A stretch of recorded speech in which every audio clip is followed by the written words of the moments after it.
Stalin uncle, what uncle, is very wrong uncle.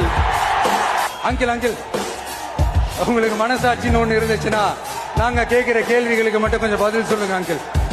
நீங்க நடத்துற இந்த ஆட்சியில நேர்மை இருக்கா, நியாயம் இருக்கா, ஊழல் இல்லாம இருக்கா, சட்டம் ஒழுங்கு சரியா இருக்கா, பெண்களுக்கு பாதுகாப்பு இருக்கா, பொதுமக்களுக்கு பாதுகாப்பு இருக்கா, இயற்கை வளங்களுக்கு பாதுகாப்பு இருக்கா? சொல்லுங்க மை டியர் அங்கிள், சொல்லுங்க.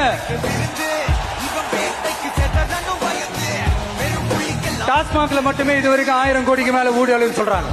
அதுல மட்டுமா தப்பு நடக்குது? வேற எதுல தான் நடக்கல? உலகத்திலே மிஸ்டர் கிளீன் ரெக்கார்ட்ஸ் எல்லாம் உங்களுக்கும் உங்க கூட இருக்கிறவங்களுக்கும் மட்டும்தான் அங்கிள் கொடுக்கறோம். படிக்கிற இடத்துல, வேலைக்கு போற இடத்துல, வெளியில போற இடத்துலன்னு அவங்களுக்கு பாதுகாப்பே இல்லைன்னு ஒட்டுமொத்த பெண் பிள்ளைங்களும் பெண்களும் கதறாங்க. அந்த கதறல் சத்தம் ஏதாவது உங்க காதுல கேக்குதா அங்கிள்? இதுல வேற உங்க அப்பான்னு கூப்பிடுறாங்கன்னு வேற சொல்றீங்க. What is this uncle? Is very very wrong uncle, is very very wrong. ஐயோ ஐயோ ஐயோ, very very வஸ்ட் uncle, very very வஸ்ட்.